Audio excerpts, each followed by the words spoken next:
Hay una frase que la verdad yo pensaba que era de Aitana, pero resulta que no es de Aitana, que no se la había leído a ella, que es, no sabemos muy bien de quién es, que es que escribir poesía realmente es obsesionarse con un concepto, ¿no? O sea, un poeta es alguien que está buscando constantemente, hurgando en un mismo concepto constantemente. Entonces, pues quería un poco que nos presentaras un poco el comienzo rápidamente y que nos hablaras sobre todo de ese concepto, ese elemento que te hace escribir para luego leernos los poemas que nos vas a leer y así, adelante. Vale, genial. Bueno, hola, soy Valle. Gracias, Juan, por invitarme. Estoy muy contenta de estar aquí con mis compañeros. Mi libro, como has dicho, bueno, es un bebé prácticamente, tiene solo 1 año, pero me ha dado un montón de alegrías y se llama El Comienzo. Se llama El Comienzo porque es un libro que surgió a raíz de que yo misma experimentara un proceso en el que descubrí que todas las cosas empiezan y acaban prácticamente sin darte cuenta, como que todo es un comienzo. Y como todo es un comienzo, todo va y viene como en olas de diferente intensidad, con una diferente característica, una diferente tónica. Entonces es un libro que está dividido en diferentes capítulos y cada capítulo corresponde a un momento vital en el que yo me encontraba y en el que, pues, como te decía, comencé de una forma o de otra. En el primer capítulo son temas como de sentirme más perdida en el mundo, el siguiente es de cuando decidí plantearme qué pasaba si quería perseguir mi sueño, que era la escritura. El tercero son poemas más cálidos porque yo estaba en un momento en el que estaba preparada tanto para recibir amor como para darlo. El cuarto poema está más ligado a mis influencias, es un poco así, todos de alguna forma son algo que comienza. Y respecto a un poco la obsesión, la temática que mueve todo, aunque como he dicho son diferentes formas de comenzar, yo creo que en mis poemas puede verse muy marcada 2 cosas, que son la cotidianidad y la intimidad. Para mí son unos temas muy inspiradores y valiosos que siempre me acompañan. No tengo que buscarlos a la fuerza porque forman parte de mí como forman parte de todos. Entonces encuentro mucho confort, mucha sabiduría y mucha paz en ellos. Así que, bueno, si queréis os leo un poco. A eso estamos. Vale, me pongo aquí delante. Vale, el primer poema que voy a leer se llama 3, pertenece a mi poemario El Comienzo y es un poema que escribí pensando en mis padres, que además mi padre me he enterado hoy de que iba a venir a darme una sorpresa y venir a ver este recital, porque yo soy de Logroño y mi familia está ahí, pero al final no ha podido. Entonces, pues un poco para ellos, ya que no pueden estar aquí, pues quiero leerlo. Y además porque va justo de eso, de la sensación de cotidianidad, intimidad y paz que supone para mí mi familia y mi casa. 3. Mamá, papá, cuando con 8 años escribí mi primer poema sobre la primavera y las estrellas, lo colgasteis en el frigorífico durante mucho tiempo.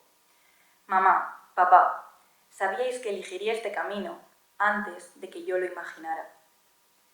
Me disteis unas alas y ahora yo os entrego este libro, en el que cada letra ha sido sostenida por vosotros.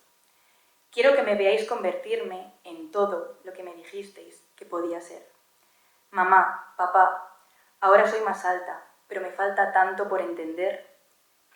Necesito que vuestras manos sujeten mi mundo un poco más.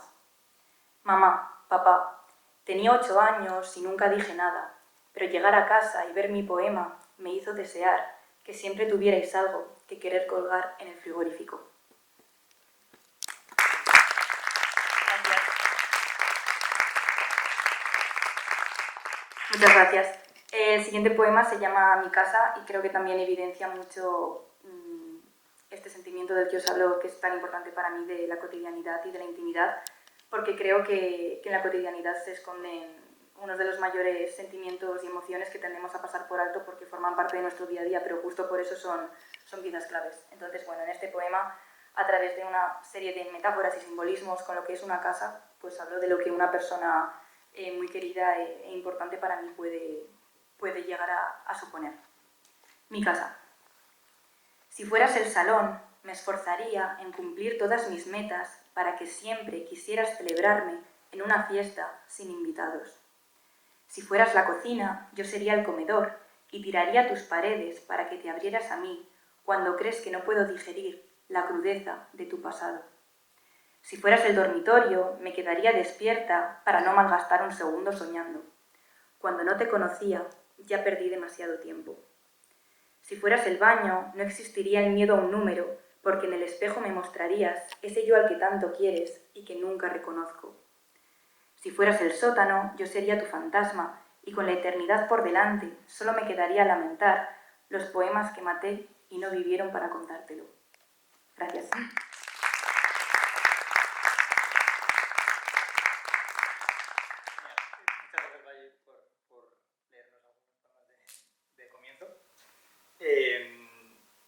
Creo que es bastante interesante la cuestión de la cotidianidad y de la intimidad y así, y me está mirando porque sabe que le voy a dar paso a él y que si hay algo más cotidiano o más íntimo, igual es la relación que tengo yo con el siguiente poeta, que es Álvaro Alcaine Rueda.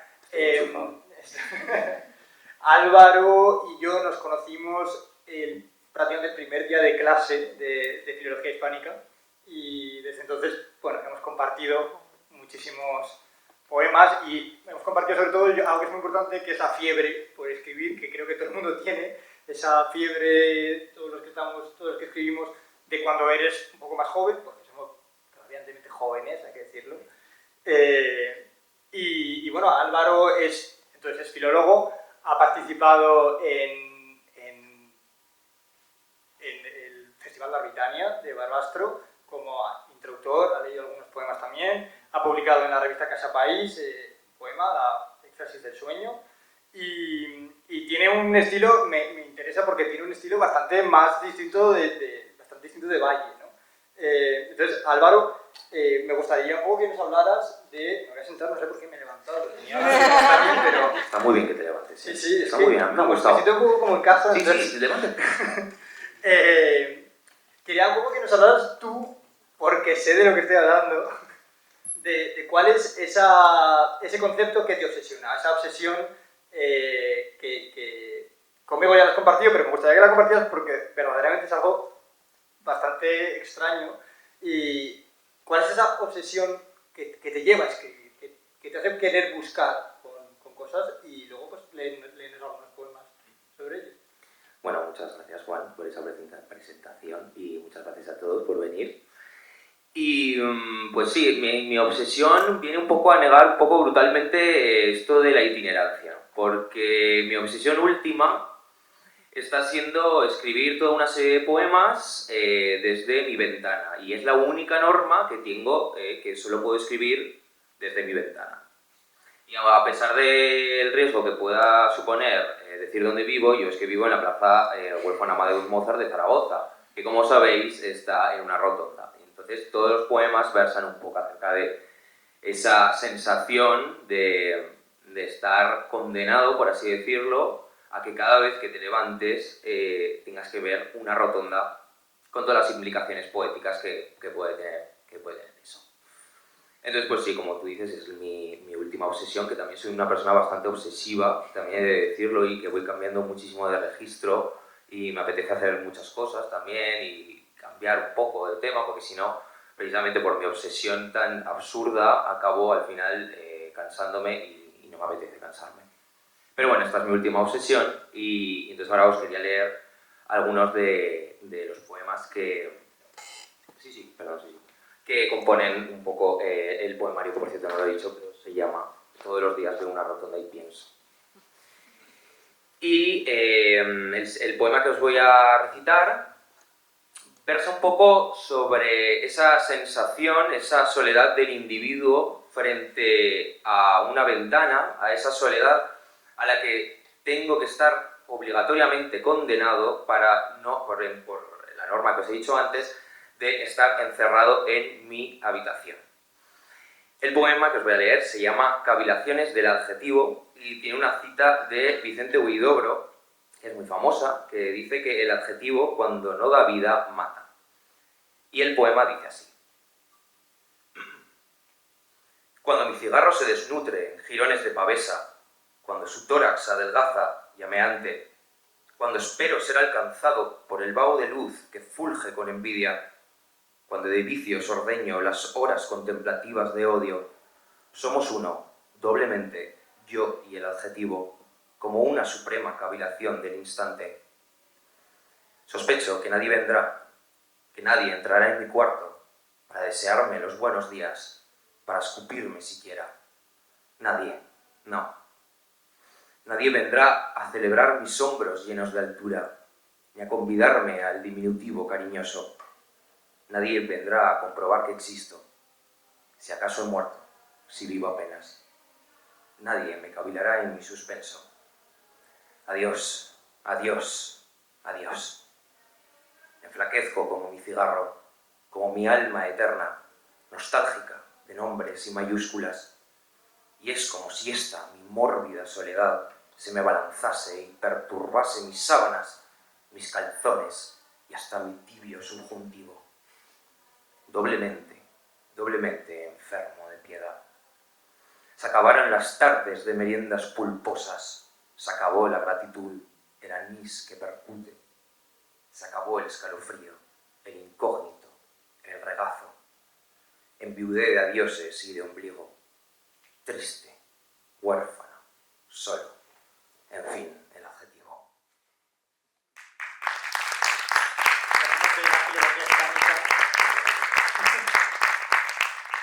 Y ahora un poco también en esta línea que os comentaba, os quiero leer un segundo poema donde narro la escena de que yo por la ventana veo a un hombre que está triste y resulta que ese hombre, en último término, soy yo. Se llama el poema Incógnito, ajeno, yo mismo. Inmaculada la tarde de civilización, veo a un hombre que pasa triste, como harto de sus zapatos. Azótale un aire desagradable, embrutecido en su cara astillada de lamento. ¿Qué padecer el suyo? Si hasta me duelo yo por ese extraño, y quiero bajar y preguntarle y charlar de las cosas que nos dan dolor sin remedio. Pobre pensativo, labriego meditabundo, que arrastra su tristeza como arando parte a parte la calzada. Quisiera oír de veras sus cuitas, de su alma los soliloquios, pero no puedo sino observarle en la lejanía, impávido, impertérrito. Ojalá erguir esa su corva postura, su chepa alquitranada, con un negocio de palabras puras, maternales. Ojalá sembrar en su huerto triste un sinfín de plurales. Pero ya se va, ya se aleja, desconocido de mí y de todo el mundo, incógnito, ajeno, yo mismo. Muchas gracias.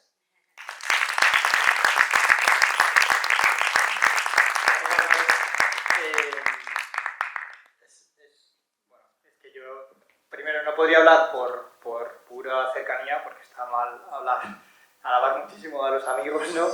Pero creo que se va notando un poco la idea de mezclar diferentes estilos, ¿no? Creo que hay pocas cosas igual más distantes en poesía que Valle Mozas y Alba Bercaine, la verdad. Siguiendo un poco con la cuestión de la itinerancia y del movimiento y de gente que viene y que va y que tiene diferentes lugares y centros de apoyo, la siguiente poeta a la que vamos a escuchar es Daviana Candelario. Ella nació un poco lejos, en República Dominicana. Ella nació en el 99, estudió en Zaragoza. Se define como una mujer multidimensional, ¿lo he dicho bien? Sí. Multidimensional. Entre otras cosas, tengo aquí apuntado poeta, chef y modelo en sus ratos libres. Tengo aquí apuntado. Bueno, creo que hay aquí, bueno, es que creo que no hace falta que diga o que describa la diferencia entre todo el mundo que está aquí. Bueno, David, lo primero, gracias por haber venido. Quería hablar contigo también, pues eso, de la cuestión, es que tengo el cuaderno aquí y esto es terrible a la hora de hablar en público, ir con el cuaderno así, pero es que mi memoria es terrible y tengo apuntado, porque soy bastante cuadriculado, tengo apuntadas las cosas de las que quiero hablar y se me olvida. Bueno, quería preguntarte, Dani, también por esa idea de la obsesión, porque creo que es importante ver como gente que estamos prácticamente en la misma franja de edad, que algunos somos rabiosamente más jóvenes que otros, hay que decirlo. No, es broma. Como gente que estamos en el mismo rango de edad, nos obsesionan cosas tan distintas como puede ser el comienzo de las cosas y una rotonda. Y entonces me interesa saber un poco cuál es ese elemento que dices tú. Yo escribo porque está esto en el mundo, porque existe y necesito hablar de esto.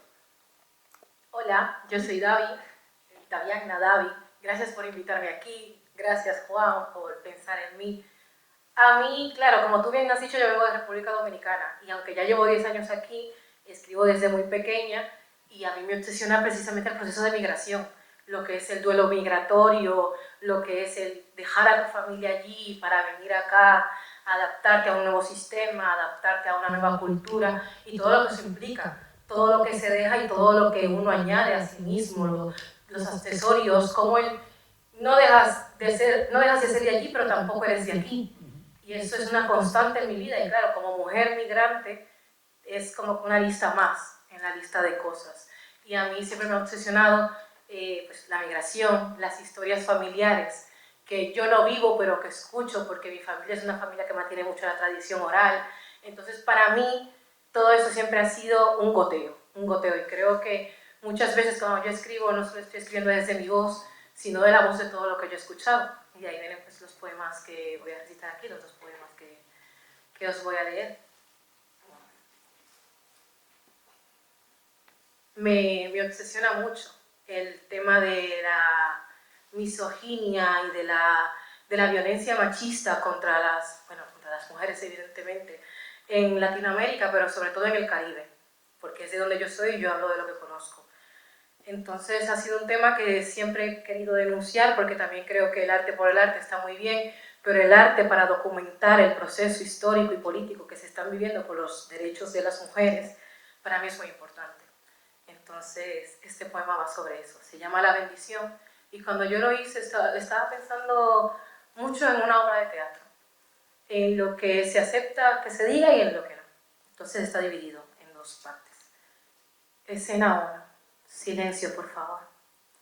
Relámpago macizo, ruido del disparo, encarnado el plomo, cayenas y claveles brotan a borbotones de la boca, escupitajos de coágulos encadenados como rosarios, el cuerpo enrojeciendo la calle con su sangre. Así es como a ellos les gusta que se narre la violencia. Escena 2. La bendición. Antes de salir de casa hay que pedirle la bendición a la mamá. Ella dice que uno nunca sabe quién lo tiene entre ceja y ceja, acechándote escondido entre el crepúsculo de los matorrales, como una arquera que lanza flechas de fuego a un Suzuki dirigido por dos almas que se lleve el diablo. Escena 2. Otra vez, silencio, por favor. Parece que tampoco se sabe quién hace corbatas colombianas, quién guarda el puño en la cartera, quién guarda un peine o quién desempuña el cortaplumas. Y nunca nadie sabe dónde las desaparecidas de Latinoamérica se entierran. Relámpago macizo, ruido del disparo, encarnado el plomo, cayenas y claveles brotan a borbotones de su boca y escupitajos de coágulos encadenados como rosarios y el cuerpo de esa niña enrojeciendo la calle con su sangre.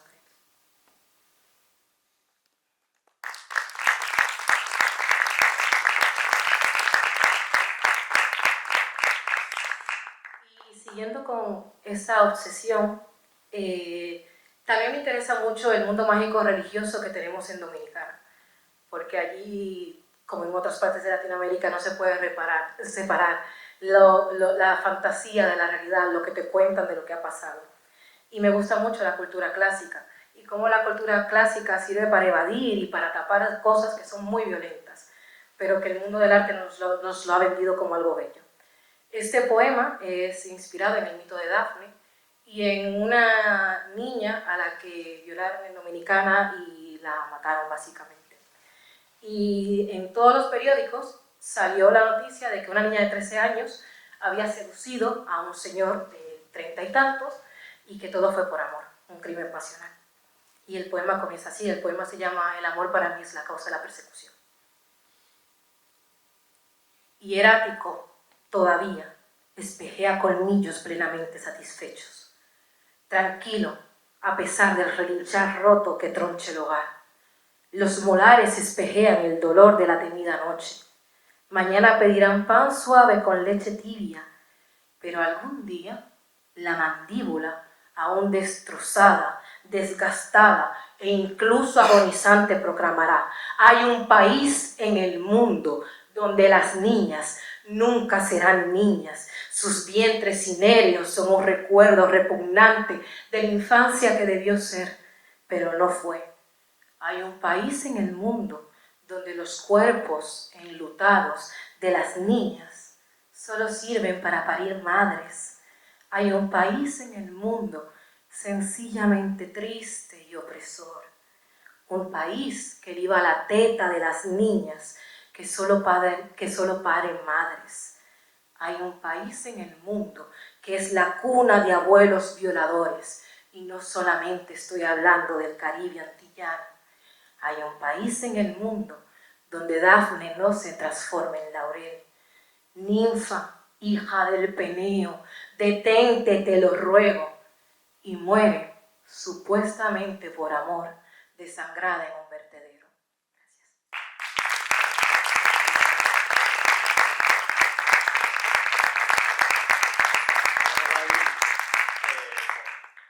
Gracias. Bueno, cambiando un poco de tercio, ya lo siento hacer estos cambios tan abruptos. Vamos a pasar a alguien a quien también conozco por una cuestión de la carrera, porque ella fue mentora cuando nosotros estábamos en primero. Ella venía a explicarnos un poco las cosas. Está hablando de Lucía Pitar. Lucía está haciendo su doctorado ahora. Bueno, es la persona que ha conseguido la fusión más extraña del mundo, o sea, de verdad, porque Lucía estudia filología hispánica y está haciendo su doctorado en ingeniería, por alguna especie de serendipia del destino que muchas veces no pensaríamos que no encaja, pero encaja, de verdad. Entonces, bueno, Lucía también trabaja en una asociación que se llama la Asociación Atrapavientos. Es una asociación que promueve la cultura y la lectura creativa en niños, infantil, y que, bueno, ella me ha dicho, por favor, no lo digas, pero lo voy a decir. Es una asociación que ha conseguido un premio a nivel nacional, así que, bueno, ahí queda eso. Si estamos hablando de difundir cultura, creo que es interesante. Y bueno, Lucía, voy a mirar un poco mis notas, ya lo siento. Sí. También te voy a preguntar por la cuestión del concepto, por ese elemento. Entiendo que el tuyo va a ir por un lado completamente distinto del de Darwin seguramente, y del de Álvaro. Entonces, ¿cuál es ese elemento que a ti te lleva a escribir? Y por favor, estamos deseando leer tus poemas. Pues en verdad a mí también me hace muchísima ilusión, porque es verdad que fui mentora cuando estaba en la carrera en Filología Hispánica, y qué gusto, ¿no? Que sigan pasando estas cosas, y además hoy que haya tanta poesía, que la podamos compartir, que se vaya pasando en varias generaciones, y que de la carrera salgan tantas cosas, ¿no? Y fuera de la carrera también, ¿no? Con los que estamos aquí. Pues en verdad sí que tiene que ver un poco con el de Álvaro, mi obsesión, y es un poco las ventanas. Explicar eso porque es muy curioso porque sí, pero mi ventana es una ventana itinerante. Entonces, mi ventana es la ventana de un tren en el que voy sentada, y ese tren es mi abuelo. Entonces, mi abuelo hablaba mucho de la belleza y me enseñó como que a través de esa ventana que iba en ese tren, que iba pasando, y que yo voy sentada con miembros de mi familia y conmigo en distintas edades, las emociones que veía a través de su ventana, de esa ventana del tren, que es mi familia, que es la vida, tenían todas belleza, ¿no? Que podía ser tanto la tristeza como el enfado, pero también aquellas cosas que me daban curiosidad, la pasión. Y entonces estos poemas van un poco de esas imágenes que veo a través de esa ventana, que está en el tren, que es mi abuelo. Y dice: ella tendida sobre el colchón al servicio de los años, reza porque no me dé cuenta. Él ha confundido la soga con una pulsera y ni siquiera le preocupa que me dé cuenta. Llevan años cocinando el eco que me llevo. Llevan años yendo de excursión a un espejo que solo quiere reflejarse a sí mismo. Llevan años, tantos años, con el beso en la frente, con la esperanza de que me despierte con la misma cara y mire con mismos ojos sus huellas. En el crujir de las puertas, en el polvo que bloquea las ventanas, en el metal oxidado del polvo del primer aniversario, en las fotografías mordidas por el sol, en la hierba herida del horizonte, en el silencio del molino sin viento y en el viento sin molino. Llevo mi eco. Sobre barcos que luchan contra el tiempo, sobre la espuma cítrica que anuncia la muerte, sobre el cristal de la bombilla rota, sobre la familiaridad y la rutina, sobre la mano que tiembla, sobre el no saber hacer y la impotencia, y por encima de toda máscara, llevo mi eco. Contra la ausencia, contra el desnudo, contra el absurdo, con la esperanza de no tener memoria, llevo mi eco. Y aun cada sábado, vuelvo a intentar cambiar nuestros puestos a los del reparto original.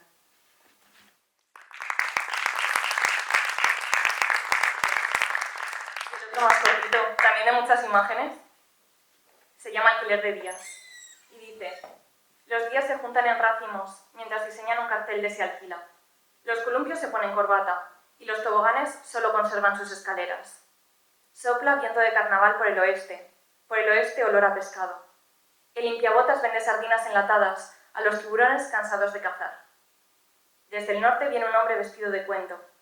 En el semáforo da marcha atrás. Una colilla lo despide desde el paso de cebra. El viento del oeste se lleva su última chispa. Solo una mujer lo ve. Ella pinta rejas en sus ventanas. Los días, con ojos felinos, se preguntan por qué se ha dejado de jugar. Piden al público que aplauda para un bis. En silencio rezan por el cuarto acto. Y si ya no hay actores, ni guión, ni público, que no se note.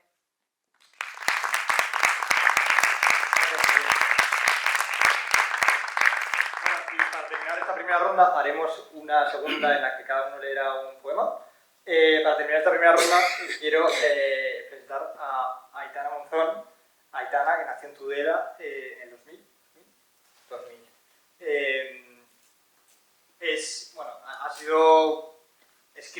Escribe muy bien. Ha escrito 2 poemarios. El primero se llama Dormir a la Belle Étoile y el segundo se llama La civilización no era esto y fue premio Espasa de poesía. Es un poemario con muchísimas referencias, pero realmente interesante.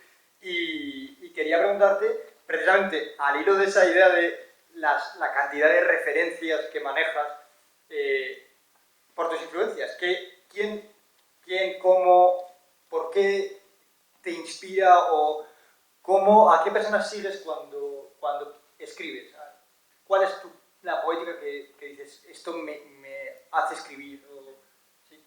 Bueno, yo me voy a levantar porque soy un poco patosa, entonces temo luego caerme. Bueno, muchas gracias a todos por estar aquí.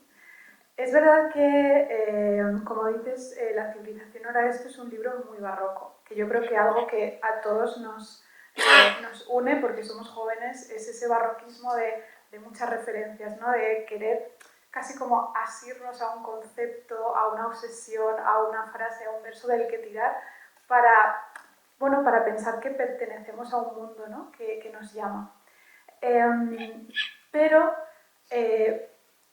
Bueno, voy a leer unos poemas de un libro que es inédito y estoy muy contenta porque en unos meses saldrá a la luz, entonces me hace especial ilusión recitarlo aquí por primera vez. Entonces, al hilo de las influencias, voy a decir que me he desentendido de todas las influencias o de la mayoría, de las que antes me sentía tan cercana, porque conforme leo y cuanto más leo, me doy cuenta de que dudo y de que no tengo ninguna certeza, y creo que la poesía es muchas cosas, precisamente por su versatilidad estamos hoy aquí, pero para mí, ante todo, es un acto de fe. Oquedad, bemoles, el lento devenir de aquellos ojos. Desde que anocheció, Yo me entregué a la pátina de ser en la demora del aire y a un arco que bala sobre el fuego prendido. Yo fui, Señor, en mi deseo de darme una boca en ausencia de su gesto, y fui el frío también, y fui un palacio sin gesta, y fui... ¿Qué fui? Nada más que un verbo sin auspicio. ¿Qué me diste, Señor, que solo pudo apenas una cuerda suceder mi vientre? Pero no traigo el filo hackeado, Señor, lo traigo hueco hasta llegar al fin, lo traigo hueco. Pues esta longitud de antorcha no es otra que el murmullo repetido de mi carne. Y a cambio, ¿qué os traje yo, Señor, que no pueda venirse? Sobre mi espada, sobre mi lirio, he adorado la balsa del amor y tempestades sin mí donde fulgía el canto. Ahora tiendo en vos, Señor, la raíz de mi sangre y pronuncio la región enmudecida de todo, nada más. La región enmudecida de todo, y digo ser el arco, nada más, pasión y senectud. Y si el cuerpo dijera, Señor, caedle, serenísimo. Gracias.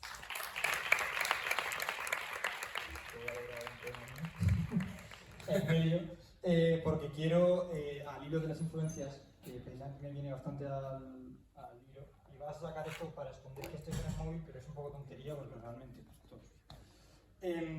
Quiero hablar de una persona que dentro de las influencias solemos hablar de música clásica, solemos hablar de música en general, solemos hablar de poesía, de personas que escriben. Yo quiero hablar de una persona, un hombre físico, un hombre bueno, que conocimos en París mientras estábamos viviendo allí. Este hombre bueno había huido de Ecuador, en el que había militado para intentar conseguir un mundo más justo. Huyó de Ecuador, llegó a París, él era médico allí, se encontró con que no tenía absolutamente nada, volvió a estudiar la carrera de medicina, se hizo psiquiatra y consiguió traer después a su mujer, 15 años después. Esta persona, voy a leer este poema porque quiero agradecerle lo bien que nos trató, nos acogió en su casa, nos dio de comer, nos sacó un poco de lo que es ese París absolutamente voraz y tremendo. Y yo escribí un soneto, porque yo escribo sonetos, debo ser igual la última persona en el mundo a la que le interesa la forma métrica, el ritmo y la rima. Y yo escribí un soneto para él y creo que es un momento bueno, hablando de influencias, para dedicar este poema, que se llama El Doctor Vargas, porque sí se llamaba Alexei Vargas, y dice así. Pero Juan, Dime. viene por aquí, viene en esta dirección el señor Vargas. Aquí está el señor Vargas. No sé si es así el señor Vargas, pero... Viene por aquí. Sí, genial. Bueno, este es el logo de A que te leo. Para todos, podéis buscarlo en la web y todo. Bueno, volvamos a París, a la localidad pequeña de Issy-les-Moulineaux, que es una pequeña barriada de París en la que estas dos personas consiguieron rehacer su vida. Y dice así: en sus hombros cabía la certeza. En el surco más fino, su semblante mostraba dulcemente la entereza curtida del sudor y del desplante. Aquel hombro vendado, la firmeza que un día fue vigor de militante, era fino rumor, delicadeza de su voz. Hasta siempre, comandante. Nos habló de aquel día, del partido, del mundo que quedaba por delante, de su ángel clandestino y su buena estrella, del hombre que cambió y se hizo marido, de cómo en la derrota fue triunfante porque salvó su mundo junto a ella. Gracias. Te diría que yo escribo siempre desde el mismo lugar, que a la vez es un lugar que no para de cambiar, y es el lugar, bueno, es más bien la posición de querer entenderme. Muchas veces no he entendido algo hasta que lo he escrito. Hay veces que, bueno, yo estoy súper a favor de siempre hablar las cosas, pero hay veces que antes de ser capaz de hacerlo, he tenido que ponerlas por escrito para primero ver un poco qué era eso tan primario que estaba experimentando, cómo ponerle esas palabras. Entonces yo diría que escribo para entenderme y escribo para, bueno, pues para conocerme, porque creo que conocernos, el hecho de el esfuerzo de conocernos puede ser un poco aterrador a veces, como mirar un poco en ese pozo. Y para mí, bueno, es muy catártico en todos los sentidos, porque a veces encuentras cosas más positivas que otras y a veces es al revés. Pero por eso te digo que es algo como constante y a la vez no puede ser más diferente. Entonces, de hecho, el poema con el que quiero acabar mi intervención es un poema que se llama Para mí y tiene formato de carta. Yo siempre me gusta definir mi poesía, o sea, es la sensación que me gustaría que ponderara en las personas que me leen. Así sabré que he hecho un buen trabajo, que es, me gusta definirlo como una conversación íntima en un lenguaje compartido. Es lo que me gustaría que alguien sintiera si me escucha o si me lee. Entonces, esto realmente fue eso, pero conmigo misma. Entonces, fue un ejercicio muy importante para mí. Así que, bueno.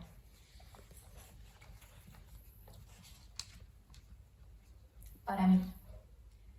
Ver fotos mías antiguas solo me incita a preguntarte si estás de acuerdo con quién soy, en quién me he convertido. No sabría explicarte muchas cosas. No sabría, por ejemplo, decirte que mi mente puede ser un río desbordado, habitado por una sirena que me hará naufragar si la escucho demasiado. Por suerte, como ha sido siempre, la escritura crea un puente que me ayuda a cruzarlo. Te alegrará saber que sigo escribiendo. De hecho, no hago otra cosa. Cuando te preguntaba, decías que de mayor querías ser escritora y nadie se llevaba las manos a la cabeza. Ahora hay gente que sí lo hace y me aconsejan caminos de los que te habrías reído. Todo es un poco más difícil que antes, pero sigo intentándolo, por las dos.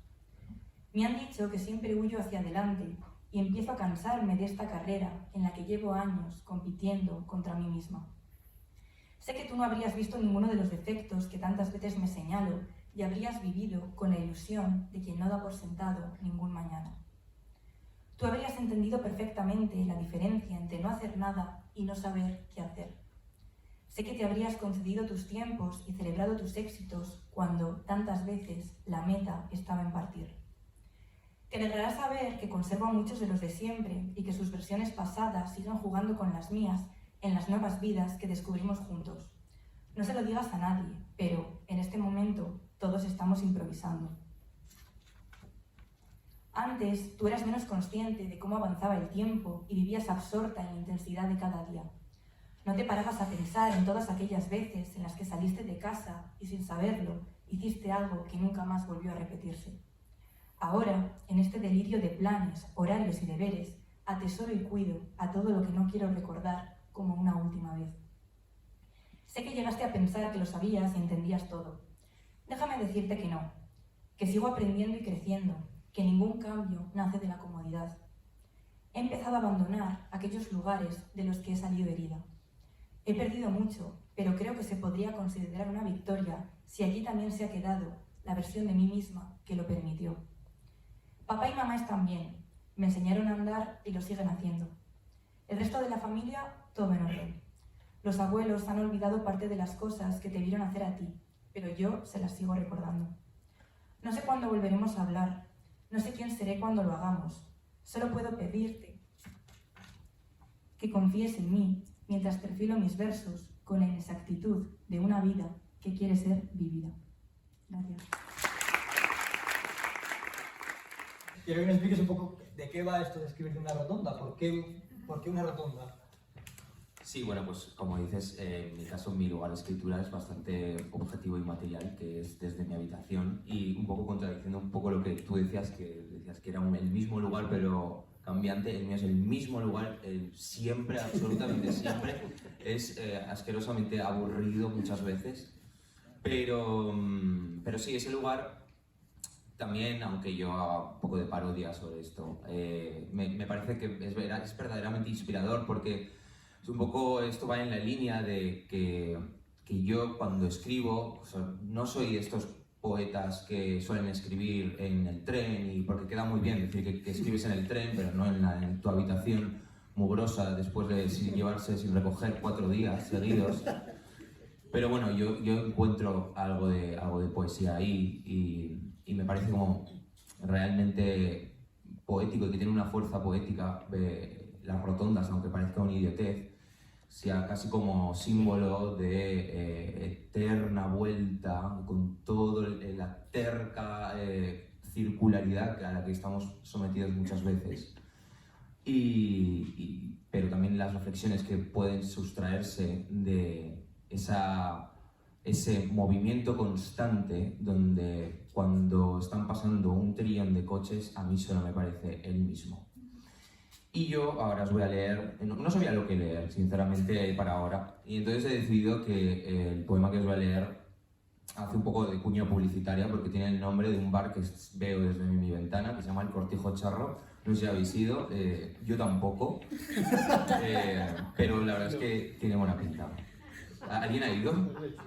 Sí, pero eso es muy buena señal, sí, desde luego.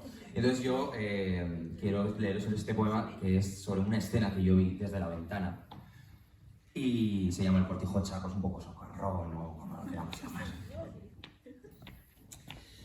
Dice así: con cuánta pericia se agazapan al sol los jornaleros en el cortijo charro todos los mediodías de todas las estaciones de todos los siglos. Allí fuman sus cigarros, aplastan mórbidamente las colillas en un barril de madera que parece ser testigo del estrés de la jornada. El humo se concentra en ese semipasillo con un toldo jamás desplegado por culpa del cierzo aragonés que tanto corta la mirada. Allí fuman, se compadecen, se ausentan de los lugares en que deberían estar. Es una cesura para ellos. Y el trabajo, dos funestos hemistiquios de grasa y aceite. Allí fuman y no recuerdan los bajidos de sus primogénitos y no duermen los besos de sus queridas esposas y no extrañan el calor de sus madres y claman con la sed de nadie otra ronda impagable. Allí se pierden en ese semiclaustro de luz con apenas dos ventanas traslúcidas repletas de cero rancio que un día sostuvo algún cartel publicitario o alguna esquela tirana. También beben y miran a los que andan a su alrededor como liberados esclavos y saben que deberían envidiarlos, pero se ríen de ellos por no gozar de la vida como ellos sí lo hacen. El sol los aplaca, ellos lo buscan, ríen, insultan, desprecian, están a pie de calle, siendo los reyes del mundo. Entran a por otra cerveza, se fuman otro cigarro, colman el barril del cortijo, beben mucho, fuman mucho, pero sobreviven casi ardidos. Muchas gracias.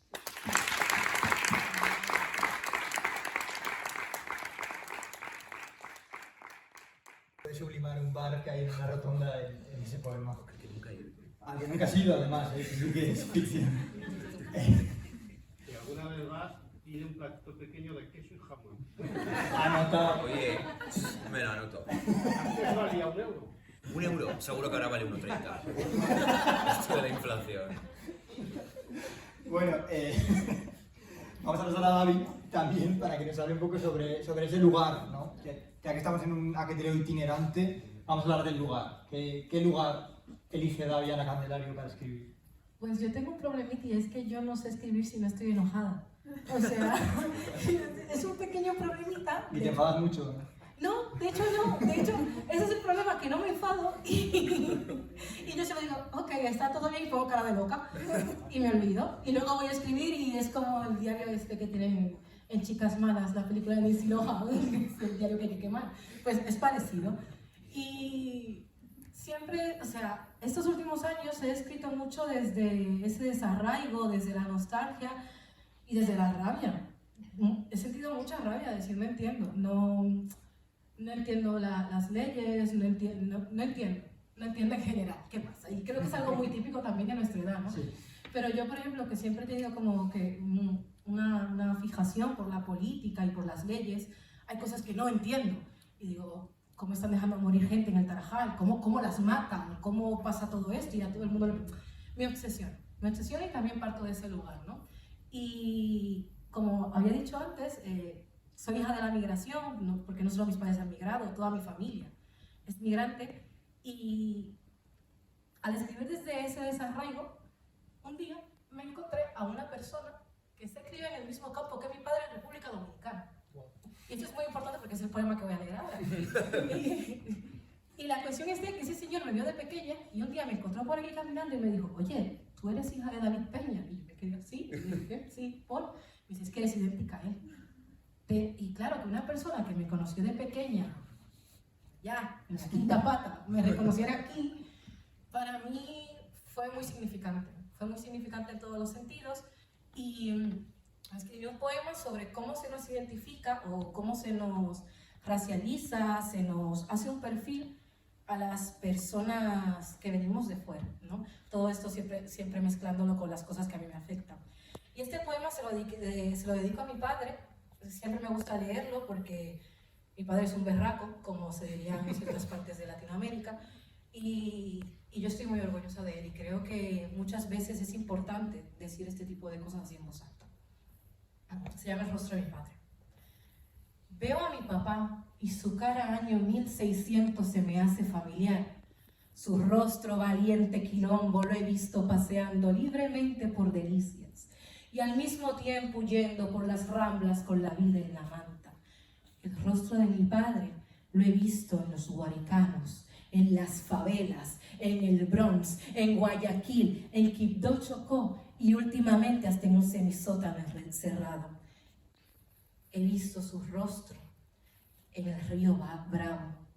El rostro de mi padre fue visto en el río Bravo el 24 de junio y una persona le preguntó que si la niña de 23 meses que iba con él era yo. El rostro de mi papá se parece a otra detención policial. Sancocho aleatorio, sazonado, con todos los padres y con todos los rostros de los padres judíos, latinos, gitanos y palestinos que conozco. El rostro de mi padre es un rostro en peligro, no peligroso.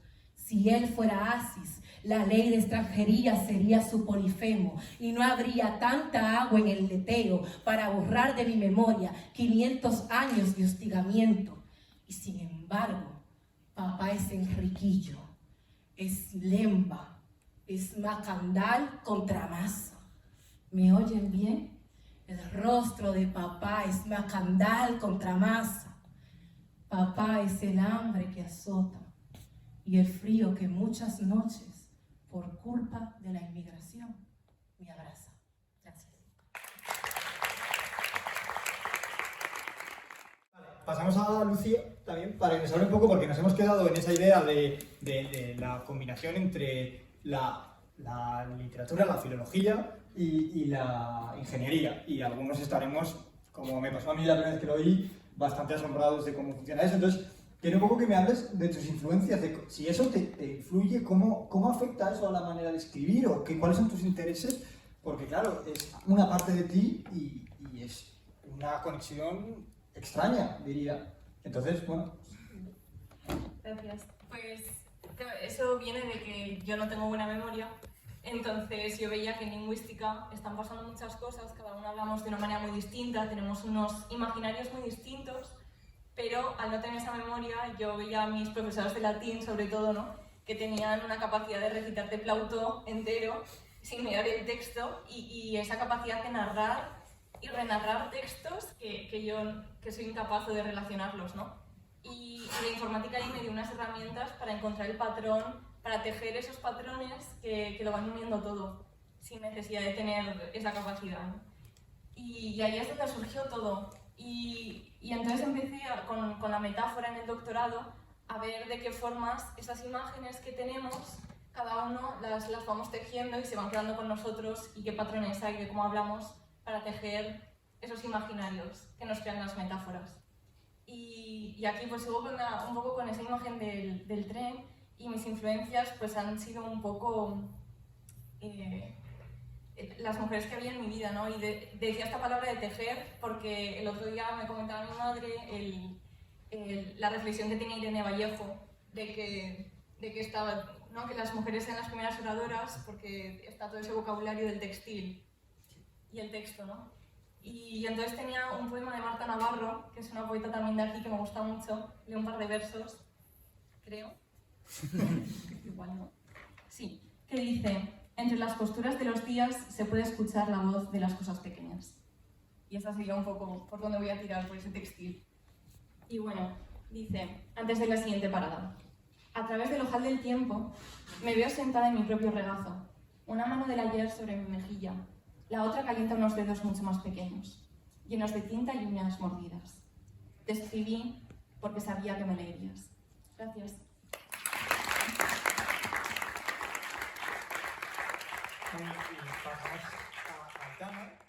Y Aitana, te voy a preguntar por también ese lugar, ese sitio desde el que se escribe, que puede ser físico, puede ser emocional, a veces es las dos, porque los lugares, y lo sabemos por la que te lee itinerante, mientras aquí también coña, porque muchas veces los sitios tienen que ver con la forma y con las emociones y con cómo escribimos. Entonces, te quería preguntar por ese lugar, Aitana, ¿cuál es tu lugar desde el que escribes? Pues me ha hecho mucha gracia lo que has dicho de hay gente que escribe en el tren. A veces, no es eso. Lo que pasa es que a mí me pasa una cosa. A ver, no sé si estáis conmigo o no, pero eso de la inspiración no existe. En mi caso no existe. No es como, ostras, se me ha parecido. No. Pero sí que es verdad que hay dos cosas que a mí, sin las que yo, o sea, con las que yo debo ir de la mano para poder escribir. Y es estar rodeada de libros, aunque no me sirvan, aunque no los abra. Pero es como que ya estoy pensando como referencias, porque a mí me pasa cuando escribo, si no tengo, o sea, el folio en blanco, a no ser que ya tengo una obsesión, no me ayuda. Necesito como leer y esto a ver cómo lo trabaja. Vale. Entonces yo funciono un poco así. Pero hay otra cosa sobre el lugar que, y hablando sobre el origen de la escritura, para mí un poema no empieza cuando lo escribes. Para mí hay una cosa, no sé si esto es de Juan Roth, probablemente no sé de quién, pero yo me lo he copiado un poco, la gestación, ¿no? Entonces, para mí, sobre todo la poesía tiene que ver un poco con gestar, y gestar maternidad es todo muy, muy parecido y creo que es la misma idea. Entonces, bueno, me voy a levantar. Voy a hablar de un lugar al que yo viajé, fue como un... No sé si habéis tenido esto alguna vez, como viajes espirituales, ¿no? O momentos que un poco te cambian el pensamiento, te abren hacia otros pesares pensamientos. Entonces, bueno, yo viajé hace poco a Sicilia, que es una isla que me conmovió. Y entonces estaba en el Valle de los Templos, que también, hablando de antes la civilización ahora esto, en el anterior libro, una obsesión que tanto desde, bueno, yo estoy haciendo una tesis y me obsesiona por ahí también, es la ruina. La ruina no solo como una ruina, pues lo que estamos viendo en la televisión, ¿no? De las guerras, de todo esto, sino la ruina humana, la ruina del hombre, ¿no? Entonces, pasear por estos templos derruidos, de los que esta grandeza se puede entrever en los 3 pedazos de piedras que quedan en el suelo, ¿no? Pues bueno, me parece muy hermoso y me parece también como un poco el origen también de la poesía, ¿no? Esa cosa como de ir horadando y de ir encontrando. Y ya no me enrollo más.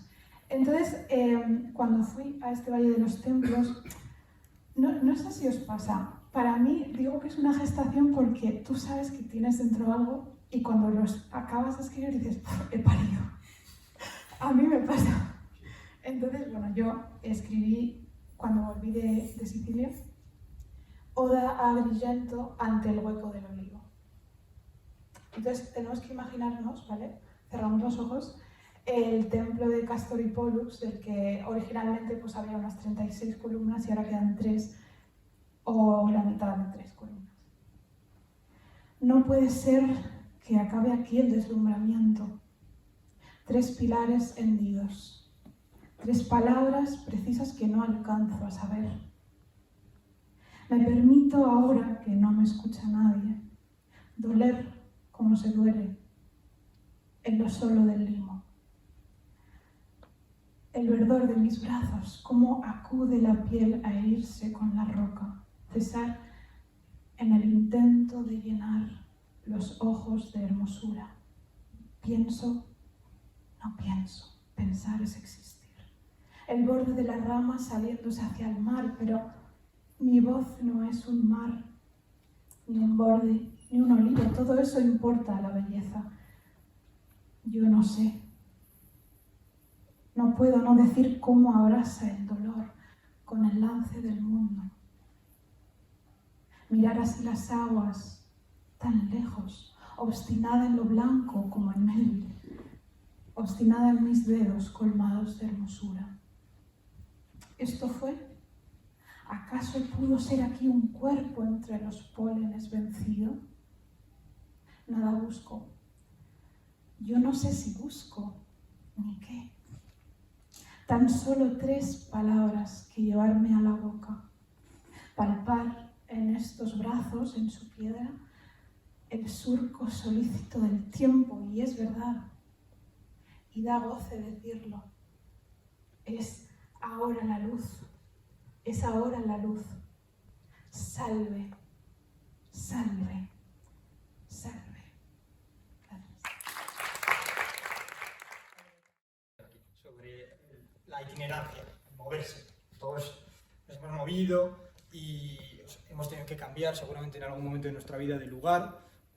A mí me pasa, porque yo nací, como ha dicho Ángel, en Arnedo y he tenido que venir, y gracias a lo que sea, tengo la oportunidad de participar en este trocito de Arnedo en Zaragoza. El poema que voy a leer es un poema que se llama Verdor Lejano, que es el título también del poemario que estoy escribiendo. Verdor Lejano habla de una cosa que a mí me ha sorprendido muchísimo y que tiene que ver con Arnedo, y es que yo me he criado en la ciudad, no sé si para bien o para mal, y tengo la sensación cada vez más palpable de que antes podía hablar con mi abuelo, ahora puedo hablar con mi padre, de que de que no tengo ni idea del mundo, nada, absolutamente nada. No conozco el nombre de las constelaciones, no conozco el nombre de los árboles, no conozco el nombre de los animales que hay en España, no conozco absolutamente nada, y mi abuelo sí que lo conocía, y mi padre lo conoce, y tengo miedo, estoy intentando solventarlo, de ser el último, la última generación que puede conocer esto, ¿no? De ser el último de mi estirpe en saber este tipo de cosas, porque si yo no las sé, no las podré pasar a mis hijos si un día tengo, ¿no? Y agobiado en mi ventana y en la ciudad, escribí sobre ese deseo de ser parte de la naturaleza y de buscarla allá donde voy, la naturaleza que vieron y que trabajaron mis abuelos, y entonces para mí ese es el concepto del que hablábamos antes, absolutamente obsesivo, que me da vueltas. Y el poema dice así, dice: Verdor lejano, nacerme como el río de la piedra contra la bajamar de los tejados, ser el viento que mueve las antenas, la paloma que aguilea, su pluma enmarañada cosquilleando el sol en la mañana, ser el muro, creerme su languidez de cielo, su vocación de espalda de las nubes, su moderno jalón para la ruina, ser el musgo, la humedad, la inmóvil brizna que el asfalto oprime, la dureza de su amor entre las manos, el recuerdo incontestable de la vida solar del verdor lejano. Ser el ciclo mortal de la veleta, el hueco de horizonte en el balcón. Nacerme como el río de la piedra y por verme morir contracorriente. Gracias.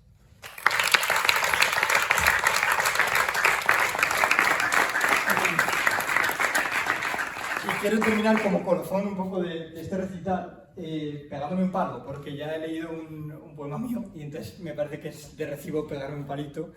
Yo escribí de una manera un poco injusta y un poco egoísta un poema que se llama Un poeta joven, en el que yo pensaba criticar a la gente a la gente joven que escribía de una determinada manera, y al final me he dado cuenta de que en este poema me estoy criticando a mí y me estoy criticando esa idea que tenemos todos de escribir algo completamente nuevo y completamente novedoso y de estar haciendo algo, y realmente no. Entonces, quiero terminar con esto y quiero que juzguéis, porque el poema tiene un final así, quiero que juzguéis un poco lo que acabamos de ver y que veáis un poco mi error cuando escribí este poema, que se llama Un poeta joven y dice así. Dice: ¿Eres poeta? ¿Cómo no? Todo te duele. te lamentas del estado actual de nuestras letras mientras lees, con gran preocupación, al nuevo Premio Nacional de Poesía.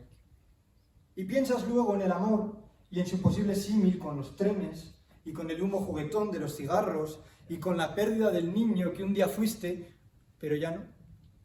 Hoy tienes 22 años y la vida ya no vuelve.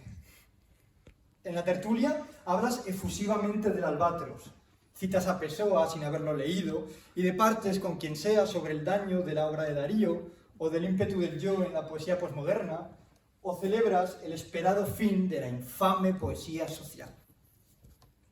Vuelves a casa solo y te relames, porque el poema surge de los daños y a ti te duele todo más que a nadie. Así que escribes y nos brindas tu veneno. Tienes 22 años y tan solo lo humano te es ajeno.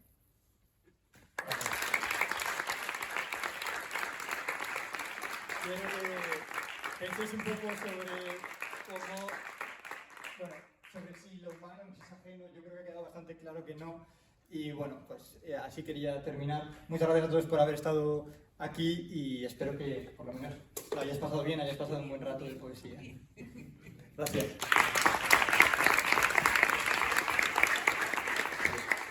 Muchísimas gracias. Recordar que este evento ha tenido a bien promoverlo y patrocinarlo una editorial, la editorial Logroñesas Pepitas. Y os quiero obsequiar con unos libros a cada uno de vosotros, con un lote de libros, que a veces es también una forma de pagar, no siempre se puede pagar con dinero. Así que gracias a Pepitas y muchas gracias a vosotros, porque ha sido muy rico y esperamos poder repetirlo en Arnedo este verano, en julio. Celebramos el 25 aniversario del festival y esperamos que podáis venir todos a repetir esto y a mejorarlo, si es posible. Y nada, los demás hasta mañana. Nos vemos a partir de las 10 con talleres, recitales, conciertos. Ojalá que nos veamos. Muchas gracias a todos.